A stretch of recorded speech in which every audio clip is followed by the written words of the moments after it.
So yes, like the whole Ikigai thing is not here like, okay, this is how, it's something that people live. It's inside. And one of the examples that we put, for example, I don't think it's in, maybe, yeah, I think it's in Ikigai. Like, one of the examples is like, even in things that you might think that are meaningless in the surface, like, I shouldn't, let's see how I explain it. If you're, for example, working in Shinjuku, there is a place where there's an elevator, and there is a person who works there to open the door of the elevator and to press the buttons. So it's a very, I think it's a very, very boring work. Okay. And the first times I saw that, they're like, okay, poor person. Like, she has to work all day touching buttons in the, and now she's been there. Like, I've been here like 14 years and she's still working there in the elevator. And she's still smiling. She looks happy. She does like talk. So my perspective of like, I don't feel like, now I'm starting to feel, okay, maybe I should be jealous. So, and so that's Ikigai. That woman there, I think she's happy doing that. And you see that in many, many places in Japan. You see someone doing, and apparently, when I first arrived to Japan, I made fun of like, oh, this person is doing a useless job. Like, you see that many, like when foreigners come here and are traveling, they see, oh, there's so many useless jobs, because you go to a shop and there is the person who puts your things in the back, another person who does the payment, something that in Europe or in the US would be done by one person, here is done by three. But these three people are, and that's why unemployment is very low in Japan. And there is a harmonious, it's like a dance, like everyone is doing their little thing. And I think that's also part, I've thought a lot about that, but that's also part of Ikigai. Everyone has some meaning. Everyone is useful, let's say. Yes, you are useful, as in other more, I think capitalism can be very rough. Like in other, I know about Spain, where unemployment in people like in my generation is like above 25%. So, and it's very difficult to find, even if you, so here in Japan, unemployment is almost like non-existent. And at least you always find something to do. And you put diligence, even in things that you might think that are useless and boring. If you put enough awareness into them, you can make them meaningful to the external world. So they're very Japanese, in shops, in retail. They have this omotenashi philosophy, which is always to please as much as possible the clients. So if you work, that's one of the things, that how you are treated like kind of like a king, and they put their whole hearts to treat the customer well. So by doing that, they're exercising every day. Okay, now today is a new day. I have to do things well. It's not like the reverse now. When I go back to Europe, sometimes I feel like I go to have a coffee in a coffee place, and I have, in some places in Spain, I have to yell, I want a coffee, and three, 4 times until they realize I'm there. So that's what I mean, like Ikigai is inside. So when you start being in this type of culture, you start behaving this way too. Like, then, okay, the person I invited in my home is my guest. I should treat this person well. So that day, your friend becomes your Ikigai. And also, the feeling is different. It's like, okay, I'm going to put an effort to make this a beautiful experience. It can be work, it can be like traveling with a friend, inviting a friend for coffee. Like this that's the mind. I think Building that's connection, maybe. yes, connection with, and I think that's in the Japanese mindset, in the older generation, in the new generation, that mindset is everywhere. Like, okay, this is a special occasion. This is today. It's also about like the today and the now. It's like 10 years from now we don't know. It's like let's make today special. Carpe diem in Latin. Yes. So yes. So see, this could be another book, like connecting, like Japanese, because I think all humans we have like concepts for things, and we have the same worries, and each culture deals with it in different ways. And maybe when you were speaking about this lady in the elevator and the people who take care of the customers and so on, and that makes me think that even in the business, people take care of the connection and to be well connected with other people. Ah, yes, that's very true with Japanese business culture. That's very, yes. It's more, yes, that's very interesting what you said there. Because that's exactly how Japanese business is done. It is less about the money or the business deal, but more about the making a connection at a human level. So that's how I've seen, this is kind of my expertise. I've seen many American companies trying to come to Japan and enter the Japanese market, or having deals with Japanese companies. And that's always a point of clash, because the US people, they want to make a deal in very fast, like sign a contract, do the money transaction, start doing something.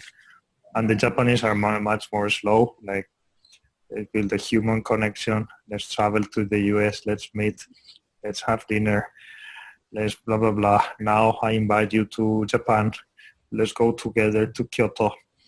I will show, let's play golf together. So I think this is true in business all around the world, but in Japan it's extreme. It's like you really need to have and build a human connection if you want to do good business in Japan. If not, you will be the probabilities of things going good is going to be lower. Okay. I wouldn't say you will fail, but this is my recommendation. If you want to start a business in Japan, start by building relationships.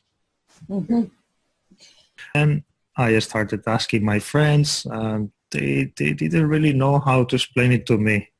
They said, oh yes, Ikigai is when you are a person with Ikigai is a person who is lively every day and is trying to do new things, and a person without Ikigai is a person who is kind of depressed or going through a hard time in life. So I started asking friends. That was behind in my head. And Ikigai, the word is composed by different Japanese characters, and one of the characters is life, and Ikigai is and the other one is like the willingness of having that life. So the meaning of the word is also it has many things inside. And I think I think that's one of the keys of the word, because in foreign countries we have we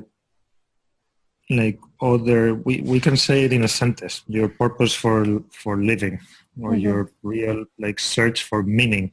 You can say it in many different ways, but we don't have an exact word for this. And that's why I felt the need and sometimes we humans and cultures, we need words to have some ideas. Like we lack one of the problems. I'm also like, I'm part of the millennial generation, and I feel very identified with, like, we are very prepared for the world. We can speak many languages. We studied a lot. We travel all around the world, but there is something in my heart is, okay, I'm lacking some meaning or something. I don't know what it is. And for that is what I needed, the word Ikigai. So that's more or less how I encounter it. And then many, the stories like later, I became friends with my co-author, his name is Francesc. Let me show the future people the book. Yes, yeah, I think that cover is very beautiful. One of my favorites, the French version. And so I wrote books before, but only about Japanese culture by my own. But then I met Francesc, who he's a Spanish author who he writes nonfiction and fiction. He's a novelist. And his hobby is to come to Japan from time to time. I found that some people, they make coming to Japan a hobby. So he's one of those persons. And he started coming to Tokyo, and we started meeting over like for dinner. The third time he came, we were having a philosophical walk. We were walking, like very Mediterranean. I think you understand too, the Mediterranean way of, we were walking without a purpose. Yeah, walking and talking, and then the ideas come. Yes, and talking and walking in parks around Tokyo and talking about life. And I explained the word Ikigai to Francesc. And he instantly said, Hector, we need to write a book about this. Oh. And that's how, and I was impressed because Francesc, he has published like dozens, like I didn't know at the moment, it's like, who is this crazy? No, he has almost 100 books published in Spain. He also writes books with, how do you say, as a ghost write with other nicknames. Okay. So I think the combination, I'm more like the logical mind, that I put everything, and he gives the text a more beautiful. Yeah, I think it's our book has both things. It's like, it's beautiful to read, but it's also like has some like right mind. That's me. And so there is both right and left mind. Yes, exactly. With the cooperation of you two. Exactly. So that's the whole story for. And then by writing the book, I learned many things about. Yes, it's been an adventure. I think so, because that starts with this definition that you gave about. Well, there is you underline the thing that there is no proper word in French or Spanish, and that Ikigai is life and meaning for this life. So that's the beginning, and then came the adventure of the writing and the meetings that you had. Well, yes. Of what I understood from the book. Yes. So should I go into the story of how? Yeah, so then how we wrote the book is like we connected. So the idea of just the word of Ikigai was not enough. So we went to the place where they live the longest in the world, which is a little village in Okinawa. Ogimi is the name of the village. Okinawa are the islands which are sorts of the Japanese islands. And there's always very good weather, and it's a place very isolated. That's one of the first things that we noticed, and people live very relaxed. And we went there for a week and interviewed like 100 elders. Many of them were more than 100 years old. And that's where one of the questions we made to everyone is what's your Ikigai? And from their answers, we started seeing some patterns. And we also asked them about what do they think is their secret for having a long life. Mm-hmm. And yeah, like that's one of the chapters in the book, but I think it's one of the most powerful that people, you kind of, also with Ikigai, is not something that if you explain it directly is very difficult. I think you have to understand it by reading and listening to what these people have to say about life is very powerful. You start understanding, okay, so I shouldn't worry too much about the stress in my daily work. Maybe I should just smile and have a very good friends, because that's what's really important in the long term. Or something we asked everyone, it was about their diet, the food, which is very special. Which is also described. Let me just tell that if people want to read the interview on what the people said in the French version, it is in the page 47 of the book. Okay. So you sorry, I interrupt you. You said that there is the meaning, and there is the diet and the way of take care of the body, let's say. Yes, but it's something that they don't think, when you ask them, they don't think is that important. They put more importance to other things. So yes, one of the main things everyone emphasized was like they all had something. So going to the meaning of Ikigai, what we realized is that even people who were in their 90s or 80s, they all had something to do every day. Not very, so it's very, this, I think in the English translation is kind of, we didn't want to use the word busy. So it's kind of like people are like not stressed, but you always have something to do. You're not in action. In action, which is something that you see sometimes. I don't know, if I go to, for example, I'm Spanish. Sometimes I see, if I go to somewhere where there's many old people like they just don't do anything. They're just idling around. In Ogimi, we didn't see people just doing nothing. Like everyone was doing something, like taking care of their like kids, or going for a walk, or meeting. They are very like meeting people. They meet every day to drink tea, to talk over things, and they were very entrepreneurial. So we met, I'm forgetting one of the, we met Yuki, and she had many things. She was selling groceries in a local market. Maybe she went there like once per week, 2 hours. So she had things to do. And I think she went there more than to make money. She goes there just to talk with the people there.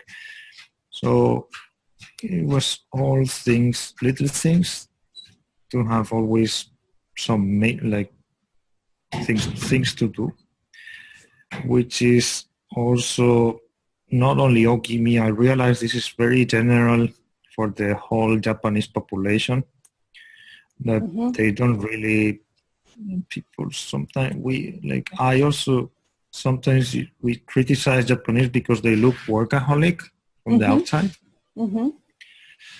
And they don't really retire. That's something like when they're in their 70s, they keep doing things, but in a more relaxed way. I don't see it as... So they keep to be in action, but without the stress that we may have in our European countries, let's say. And there is more and more research. We wrote, our book is not about science. It's more like an anthropological study of what we found out. But there is more and more science now indicating that it is true that if you become inactive after you retire, maybe after you're 60, for example, in Europe, the probabilities of us having a very like cancer or a very dangerous illness and dying, it goes up very high after, because you're looking for, and so science is starting to look into that, and it's a reality of our days. Like, we are working so hard to retire one day, and then when we retire, it's like we have to fix something. We have to. I think you are now an expert in Ikigai. You're becoming.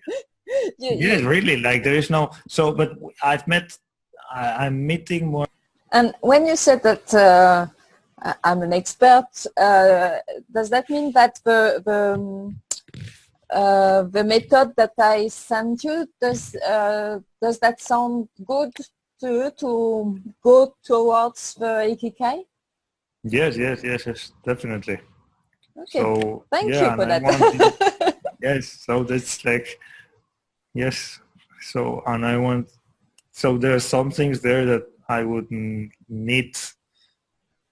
So myself, like what you said before, like having more awareness of how your body is reacting to things, or trying, like programming yourself, like the neuro language programming, like programming yourself to, okay, this is what I want to become, or this is what I am becoming, and using words to, I'm becoming my Ikigai, or I'm my Ikigai. So that's something.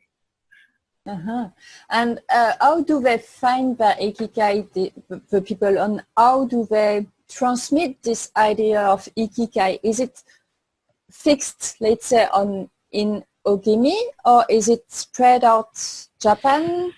Is there some school to find Ikigai? So how they do? I don't know if to put it in like France. It's something that in France you have it as, it's like something you've lived with it all your life. You don't need an explanation. And Japan, so it's inside the culture. So it's not like they're, I don't know how to explain it. So, but it's a word. Yes, it is very, it's something that we have exported from here because I thought it was very powerful. But now one of the interesting things is that, so 2 weeks ago, I started seeing some blogs, and I was in some newspaper in Japan that they said the Japanese word Ikigai is becoming very, very internationally, blah, blah, blah. And they explained everything. And Japanese people started asking me, what is this Ikigai thing? And why? So it's becoming something different. It's like what is, so that's why I was telling you at the beginning before we were recording that it makes me think a lot about building from something. You can start building a philosophy, and then you can let other people build, okay, let's make, because our book, we don't really explain how to find your Ikigai. So we're kind of letting that to people like you or like other people to write next books to find your Ikigai, which I think that would be more practical. We just set the fundamentals. Okay. And then to find your Ikigai, I've also put lots of thought. So what I understand is that Ikigai is part of the Japanese philosophy. It is people. It is part of the Japanese vocabulary. Yeah, and mindset. So it is in the background, let's say. And by the same time, there is no strict method to find one's Ikigai. Exactly. Okay. Exactly. Maybe just an additional word, because you speak about it a little bit about how the Japanese people transmit this philosophy to the youngest. What is it? the eldest who speak to the youngest, or the youngest of 80 years old? How it works? I think in Japan, I was talking before about our the millennial generation. In Japan, there is also a word for the new generation, like people born after the 80s. And I have the feeling that there is, well, it's not my feeling, it's a reality that there is kind of a disconnect from the previous generation of Japanese people who were born, well, they had the war mindset after the war. So they were rebuilding Japan, and they are very, I think that's a different thing than Ikigai. They were very hardworking. We have to rebuild They're this country. surviving sometimes and They were rebuilding after the amazing. war. And they have very good diligence of doing things. But now the new generation, they kind of they were, okay, this country is already running, everything is. And the new generation, even if the older people are saying you should work very hard to do, I think, and this new Japanese generation is called Yutori Setai, which means the generation of kids who are taking things more relaxed. So Yutori means to be relaxed. So it's the relaxed generation, they call it. So it's kind of like the older people who are in their 50s and 60s, when they see the people in their 20s and 30s here in Japan, they call them the relaxed people. And before, the culture in Tokyo was you start working in a company and you worked in the same company for your whole life. So 40 years. And now the culture of this relaxed generation is they work for 3 years and then they leave and travel around the world. And then they come back and they work for a little bit in another place. So as in Europe. Yes, so it's becoming a general thing. And the older Japanese, they don't see this as being truly Japanese and diligent, with you should dedicate your life. So I think the whole Ikigai thing, it's in the middle of this. There is a war of what you should do because of society is telling you to do and what you really love doing. It's a constant struggle. And I think you should listen to both. And in the middle there will be the Ikigai. But yeah, I don't think, answering your question, I don't think the younger are listening to the elder. But they respect, there's something very Japanese that there is very big respect to the older people. So, so what I understand is that even if in Okemi there are plenty of people who have a Ikigai, this is Ikigai philosophy is part of the Japanese philosophy, but it is not transmitted to the younger generation. I think it's transmitted through you also see yes, it's called the relaxed generation, but for some reason you see people doing things. That's a Japanese constant. And that mindset is not transmitted okay, you should do this or that. Is the whole culture. That's how things work. So that's how you learn it, by being here. And it's my analogy is when you're a fish in the sea and you've never jumped outside, you don't know how the air looks. And when you're inside the sea, you become used to the sea.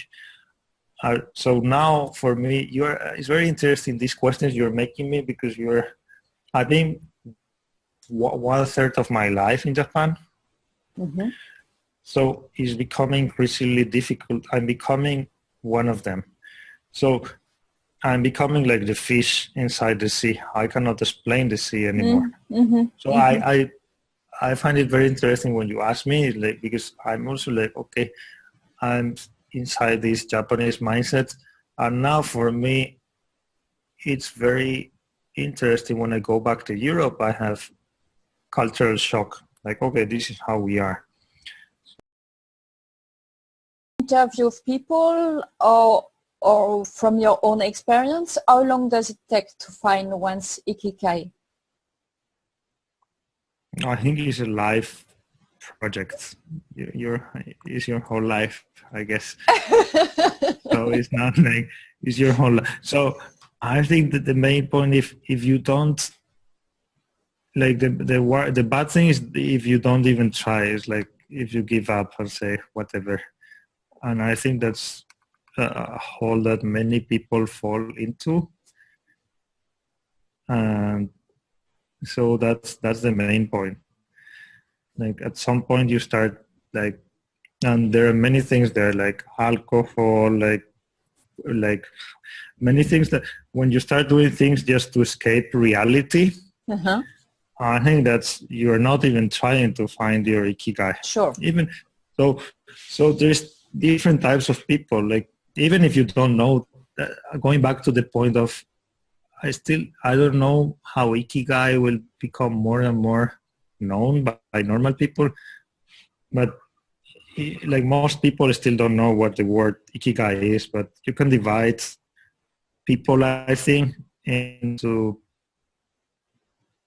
who are like, you feel instantly that, okay, this person is exploring life, is looking like, is doing things. And then there's other type of people that they are, and you can see that in your friends too. There's other type of people that Sure. they are going through some hard thing or not, and they're continually doing things to kind of escape. So like, as long as you are in the group of people who are like trying to find your Ikigai or align your soul with meaningful things, it can be different things. You, in a phase of your life, it can be, okay, now I have kids, I'm building a family, so you should build your life to be aligned with your family. Okay, now your Ikigai is your family. So different, depending on the stage on life, you should push. The bad thing is if you start escaping, you're building a family and then you're super stressed at work and you start drinking alcohol and then you start like, and then at some point your life will start collapsing. Again, going to the awareness thing is, be also aware when you are starting to, because we are all humans. I also, like, I had my time, like, okay, I gave up, like, whatever. And I think a little bit it's okay, but if you start doing that on a continuous basis and you spend all your time watching or like TV, say like whatever, then that's the bad thing. So I wouldn't put like, okay, I'm going to find my Ikigai in 3 months or 3 years. The point, like, to be really the type of person who is continuously pursuing your Ikigai. And then suddenly, if you're, I've also found some people who, like, they have really, I'm jealous of those. They really have they really say, okay, this is what I love. I think we also have this type of people, like, they say, I love music, and they dedicate their life to making music, and they make. You mean the passion of people? In the artist category, my friends. So you can be also lucky and suddenly say, okay, this is it, and then dedicate your whole life to that. So anything is okay. I think that you shouldn't feel bad because you don't like whatever. In fact, that's how I start my book. I dedicate it to my brother because he says, I don't know the translation in French, but it's like, to my brother who what was it? Like he always asked me, brother, I don't know what to do with my life. Yeah, in French it is written, mon frère, je ne sais pas que faire de ma vie. So it's the translation of English that you just made. Yes, perfect. So yes. So, and my answer to my brother is like, I also don't know. I don't know, but don't worry. It's an adventure. Live the adventure. Yes. So that's also why in our book we try not to put, because sometimes if you feel, I think you shouldn't feel bad. You should feel always okay. You should feel bad if you're not trying. That's the main. And we should be soft with ourselves also. Yes, you have to teach me that too. Sometimes I'm too hard with myself. When you say don't be stressed if you don't have your Ikigai or what to do, if you don't know what you want to do with your life, the more important thing is to live. Yes, it's like. And yourself, did you find your own Ikigai? That's a very good question. Not like I'm trying. I keep. So one of the things, my Ikigai is to find my Ikigai right now, and I think it's also something that changes through life, and I see it more now that I've thought a lot about it. I don't think of it as something. I think every person has, you can imagine it as whatever you want to, but I think the main point is I see it more like a needle that is pointing somewhere. That's how I imagine it. And if I'm feeling aligned with my like Ikigai, I feel happier, and I jump out from my bed in the morning like looking forward to the day. And if I'm not aligned with my Ikigai, I wake up and it's like, okay, I don't really want to do this. So yeah. So you know that you feel it inside. Yes. So I've become. I used to be a very rational. I'm very rational minded, but I'm becoming more. Exactly, the word is feeling. And one of the exercises that I do to myself is every day. It's just 2-3 minutes at the end of the day. It's like three things that made me feel good in the day, and 3 things that made me feel okay, bad, or I didn't really care. And I write those down in like little piece of paper. And after 15 days or so, I start finding a pattern. And then, for example, if I find out that, okay, every day I'm enjoying writing, maybe then that's interesting. then you become aware, but then you start thinking, okay, but I'm only spending 30 minutes a day writing, and I enjoy it. Why I shouldn't spend more time on this? And then I don't enjoy this project I started at work with these people. Why do I spend so much time in this project? Maybe I should tell my bosses, like, I want to change the project. So you take attention to what you enjoy on 60 days, and to make a sum up. Yes. What I like to spend my time on, and what I don't like. And then this seems very stupid, but if you keep it in your head many times because you are so busy, you are not aware. I think everything is about awareness of what you like or not. So by doing this, I've changed and this is a slowly process. I've changed my habits in the morning, and now I spend much more time writing. So I spend every day 2 hours writing. So I think writing is part of my Ikigai. Mm-hmm. And then, so like I'm exploring how to set up my life to be more connected with my Ikigai. And then I start thinking, okay, so if I like writing, but I also like that my writing is going to be read by people, to be connected. Sure. So, but I don't do it and hopefully I want my writing to help other people to change their lives. So then I start thinking, okay, maybe my Ikigai is to write a really powerful thing so it can change the lives of people to be better. So that would be my Ikigai. But it's not something that I came up like one day, okay, this is my Ikigai. Yeah, sure. I think this is, yes, after like all this thing, and I think I'm still exploring. So maybe 2-3 years from now, I want to, I don't know, like it changes, like maybe I enjoy more.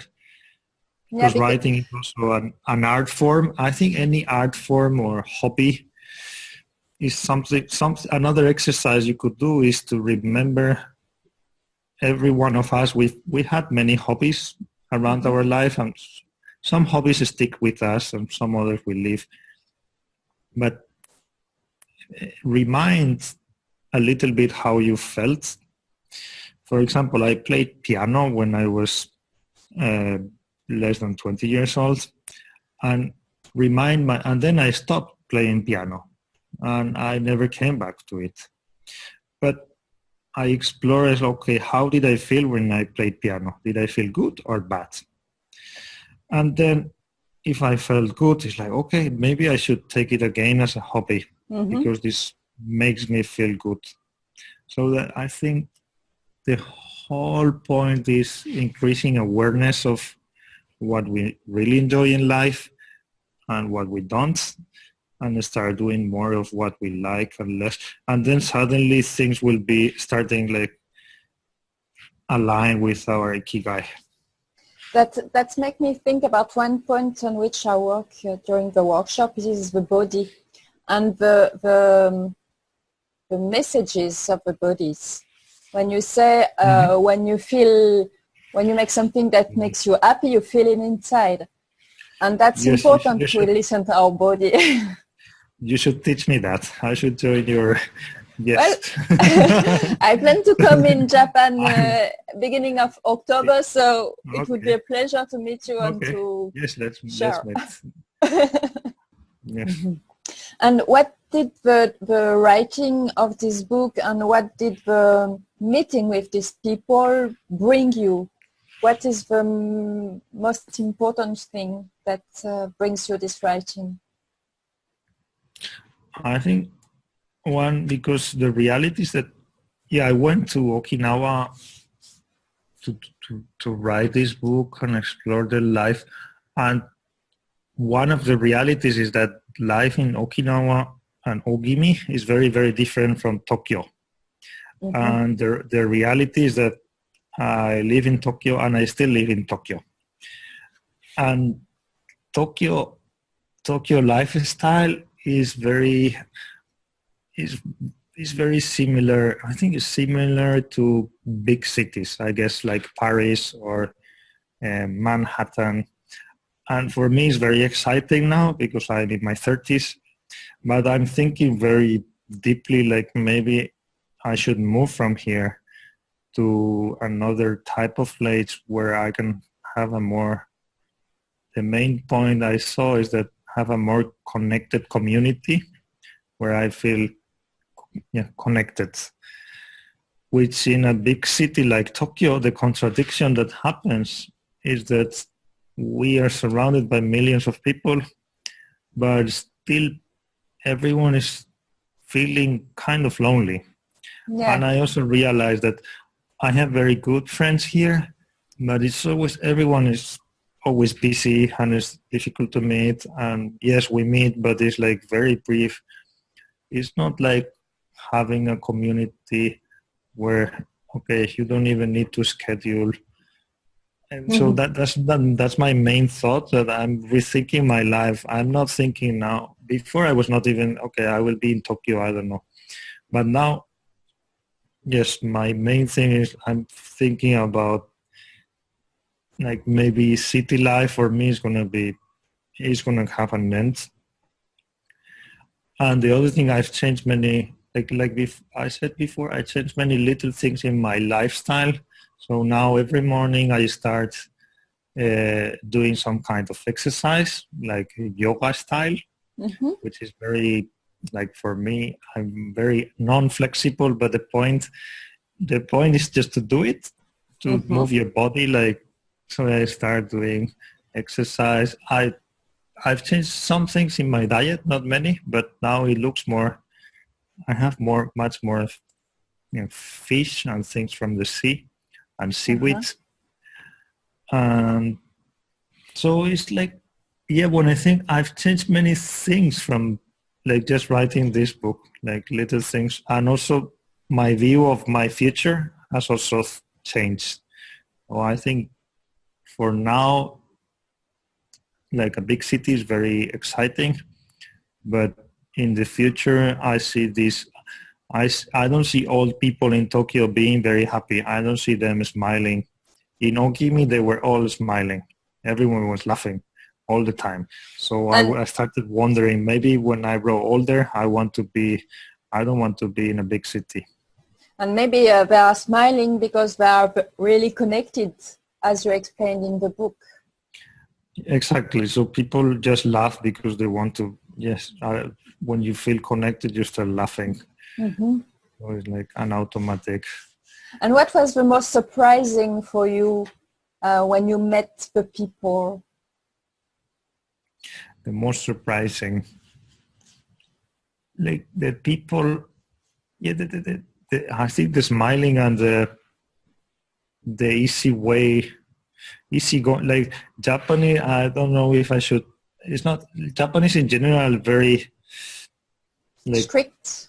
Yes, and I shouldn't say the whole Japan, but it's very also like a Tokyo thing. And I felt Ogimi, so I also started reflecting about, I'm from Spain, from a little village next to the Mediterranean Sea.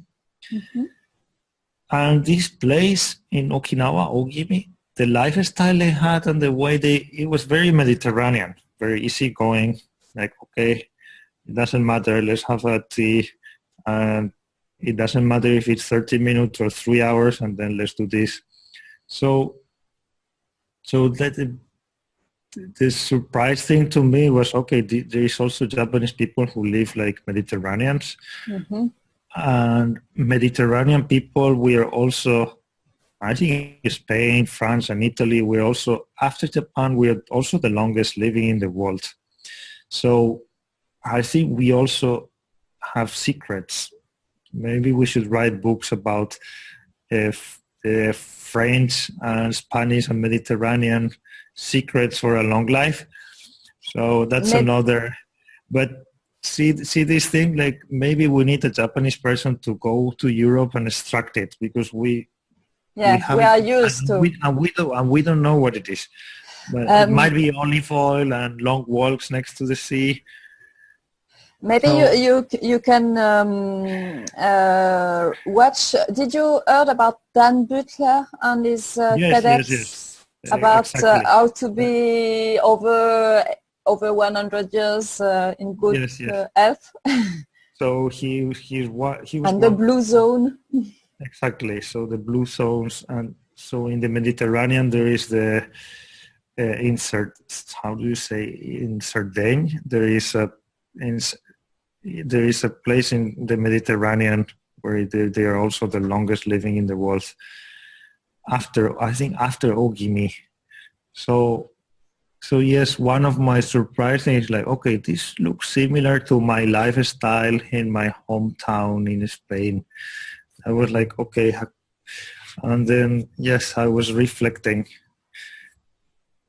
And it also surprised me that when we asked them about, some of them, they didn't even know that they are the longest living in the world. It's like, oh, really? For them it's just standard. Yes, it's like, I didn't know that. So they were happy that we were there interviewing them. And another So another very important thing is like, okay, you want to have a long life, but you also want to be healthy. And Sure. that's some like scientists are going to, because this is really weird. It might be genetics. In Ogimi, like the rates of cancer and many other chronic illnesses, diabetes, etc., is much lower than the rest of Japan. Okay. So that's something that they haven't figured out. And there is another place in Nagano, which they are also very long living people, but they suffer much more from illnesses than in Ogimi. Okay. So that's another thing, like meeting people who are 90 years old and they were driving cars. And like, what is this crazy place? So that was also like surprising to me. Okay, so surprised by the way they consider time. They don't get stressed by having a coffee for half an hour, and they were surprised to be the eldest of the world, and there is lower long-term illness like cancer, diabetes, and so on. Okay. And what else? Maybe you want to add something about your book or about your life in Japan? No, just what we were saying before. No worries, and just keep exploring and aligning your soul with Ikigai. That's the main thing. Thank you. And we are all together in the same boat. So that's the main lesson. Yes, I think that what you made by this book will help people to change their life to a more meaningful life. Yes, that exactly. Those are having more meaning, or having more Ikigai in your life. Yeah, and we are all connected, and maybe another book on which you could write is quantical physics. Yes. Because we now better understand that an electron can be there and there by the same times, and finally that we are all connected. So that could influence our relationship also. We are all in the same planet. It's a rock flying around the space. Yeah. We're all traveling together. Yeah. Thank you very much for your time, for your authenticity, and it was really helpful and interesting for me. And I really like to thank you for your time, Hector. Thanks to you, Flo. Have a nice day there. Okay. Yes. Good night there. Thank you. Okay. Bye-bye, Hector. Bye.